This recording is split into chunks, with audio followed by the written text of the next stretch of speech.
I got a job as a Waffle House server that pays $2.92 an hour, and now realize why there's a labor shortage, according to this article. And what's crazy enough, this lady ends up actually spending money to actually work at Waffle House. So let's check this out. Let's see. So, as a new server at Waffle House, I earn $2.92 per hour plus tips. Remarkably, this is above the minimum wage for tipped workers, which currently sits at $2.13 an hour. But Waffle House is just a side gig for me. When I'm not at Waffle House, I'm a freelance writer and strategy consultant. During a cross country road trip in 2021, I started noticing a rise in roadside restaurants desperate for workers. It made it seem like no one wants to work anymore, so I became curious about what it's like to work in the food industry right now. I started looking for a part time job. After searching for a couple months, Waffle House gave me a chance, and I started working there once a week. The money isn't much, but what shocked me the most about serving at Waffle House isn't the pay, it's the cost of employment itself. I spend $12.58 to work at Waffle House each shift. There's no such thing as a free lunch, not even at Waffle House. Even though I make $2.92 an hour, I'm docked $3.15 per shift for a meal credit. Regardless of whether or not I eat anything, I basically work an hour for free. That's crazy to me. The special non slip shoes I had to buy before my first shift cost me $28. The 14-mile round trip commute to my restaurant comes to about $9.43 in unrealized commuting expenses. That seems a bit high. Interesting. Each week, around $3.75 is taken out for taxes, and these expenses all add up over time. In some ways, I'm paying for the privilege of working at a restaurant. I make about $75 in tips on average during a 7-hour shift as a server at a Waffle House. During my first 4 training shifts, I made $11 in tips. I knew I wasn't going to make much money during those shifts because I was basically helping my trainer run her section. I practiced taking orders, delivered food, and did most of the dishes. Aside from the $11 that a couple of customers gave directly to me, I didn't get any other tips, but I was okay with that. After all, this was my trainer's livelihood, not mine, and I earned an hourly rate of $12 during that time. After I completed my training, I was allowed to tend my own tables and keep 100% of my tips. In total, I've worked 54 full time hours spread out across 8.5 shifts, and I've earned about $343 in cash tips. This includes a couple of pennies I found on the floor. This is my first time working solely for tips, and it's confusing. I've worked in the service industry before, but not solely for tips. In America, servers are legally compensated at an actual poverty wage. The justification is that customers are expected to tip the waitstaff, but that's not always the case. Restaurants are supposed to pitch in with a tip credit to bring servers up to an unofficial minimum wage that varies by state. My pay stubs have shown several different pay rates: $2.92 or $3.13 and $12. It's confusing. I think the $12 was my training rate. Either way, I was told I'll never make less than $11.50 an hour. Another thing that surprised me about working at Waffle House is that I'm not always tending to customers. There's other work that has to be done too. I have to sweep the floors, clean my own dishes, and refill the salt and pepper shakers at my tables. But dirty floors and stacks of dishes don't leave tips. There's a learning curve to serving at Waffle House, and the systems are a bit old fashioned, but I don't mind. Orders are written by hand in a ticket book, and when I'm ready to call an order in, I stand on a little square box behind the counter and yell the order to the cook. There's a code for everything. Orders have to be written a certain way and called out using special phrases. After working many shifts, I was still trying to figure out how to properly call orders. Once that's done, tickets are priced by hand with a calculator.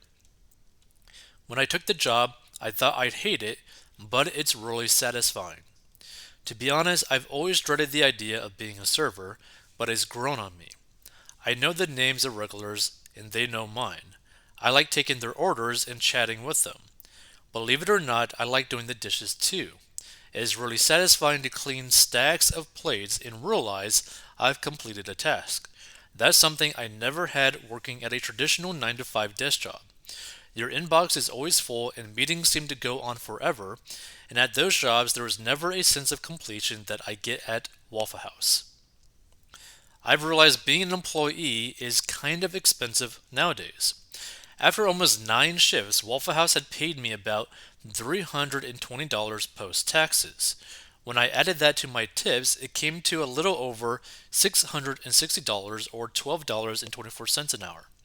But when you factor in the cost of employment, my startup costs, the commute, taxes, and my shift meal, my hourly rate is much lower. The amount of cash I actually have on hand is closer to $9 per hour, not 12. So low wages is why employers are struggling to find workers. My Waffle House coworkers are some of the hardest working people I've ever met. They worked there for many years and they love their jobs, but I'm fortunate that Waffle House isn't the source of my livelihood. I became a server because I was curious. I got tired of listening to people trying to tell me what the labor shortage is all about without experiencing it for themselves. Based on how much I've made in tips, I think some jobs just cost more to show up to than they're actually worth to work. Now, of course, that really depends on your specific circumstance. There's quite a few servers that make crazy money. Like, there's some servers that make more than a doctor and a lawyer. Now, that is not the norm, but that is a possibility. So keep that in mind too. Let's see some of these comments. Richest country in the world has a system in place to make customers directly pay a business employees because they're allowed to pay them poverty wages. America. So there is a labor shortage because of welfare. As the liberals pump more unearned dollars into the economy, it pushes up the price of everything, in turn trapping more people in their welfare slavery. So more and more people think that they are not paid enough because they would make more staying home, living on welfare. The issue is not the pay but the welfare. End the welfare and watch all labor shortages go away. Parent that had kids and can't feed them should be given state work opportunities to supplement their pay for food stamps. Don't want to live like that? Cool. Don't have kids when you can't afford them. Let's see. My son works 20 hours a week as a server. It makes 50K a year. See, like that's not too like crazy out of the norm. Like because like if you're a really good server and people really like you, like you have that type of personality, you can make really good money. Let's see. How are the tips? I just read an article about a waitress who made 4 grand 1 week in tips alone. $2.92 an hour plus tips. I'm sorry, but even $15 an hour is not a livable wage, and seeing states push so hard for that is really sad because it should be more in the $25 to $30 range. I keep seeing people say lazy in comments, but have you missed a part of poverty wages? It seems a lot of people just don't get it or experienced it. But if you can't even afford to pay rent or buy food, even if you work the job, what is the point? You have to keep sticking that job that pays a livable wage. Don't take these low wage jobs. And it takes a while, but I would not recommend working a low wage job if you don't have to. It is utterly pointless, and the only person that wins in these low wage jobs is the company, not the worker. Interesting point. Good for her, she just found out something a majority of us found out before we were 20. Now she feels enlightened. Imagine that. The labor shortage isn't because of the pay, it's because people are lazy. Why would they go get a job if the government provides the same without having to work?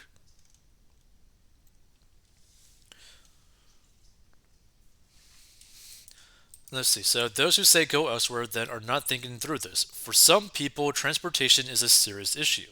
For others, it's the scheduling. For some, it's physically impossible for them to do certain better paying jobs, and for some, it's a lack of confidence, education, or ability. The point of the article was to show that some of the jobs just do not offer enough money to entice more workers. Then there is the health insurance component. Making health insurance a for all proposition like Medicare for All would allow people to work where they fit best or to allow people to be healthy enough to work. If everyone made $25 per hour, your eggs would cost 20 bucks. Where I live, minimum wage is at $18 an hour. Not sure how anyone can hire workers at these rates. Yeah, because like the thing is, like what you gotta understand, sure, pay workers more, but the only way that you could justify doing that as a company or a business is by increasing the prices of your products more, right?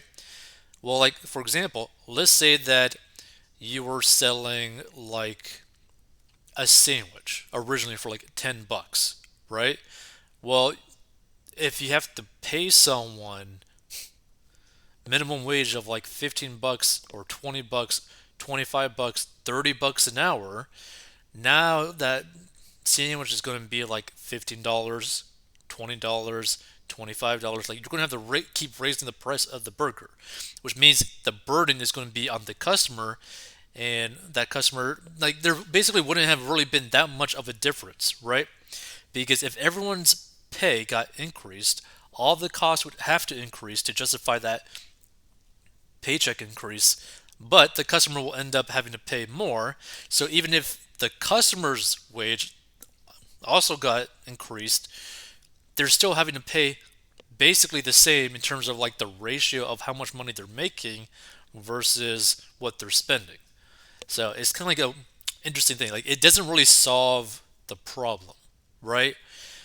Really, the best way to solve the problem is to have things available that would allow people to increase their skill so that they are worth way more, right?